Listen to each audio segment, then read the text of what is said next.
துண்டு துண்டா நறுக்கி மசாலாவை அம்மியில அரைச்சு அப்படியே தூக்கி எண்ணெயில போட்டு பொரிச்சு நம்ம அம்மா வறுத்தா ஒரு 100 வீட்டுக்கு மணக்கும் பாரு. அந்த மாதிரி கம கம கம கம கம கம சமைச்சு மண்டைய மாமனுக்கு வாழைய மருமனுக்கு நடு துண்ட உன் தம்பிக்கும் தனியா பொரிச்சு குடுக்குற. எனக்கா இன்னைக்கு சமையல பின்னு பின்னு பின்ற.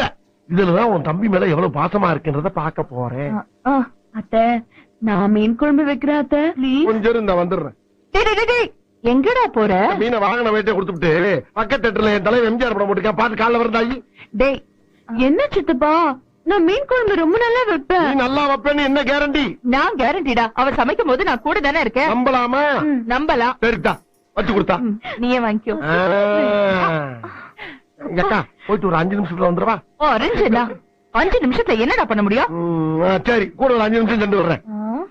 மீனை பச்சையா பாக்கும் போதே நாக்கு துடியா துடிக்குதே. ஏன்டா பூனை கருவாடு கலையிற மாதிரி அலையிற? போடா.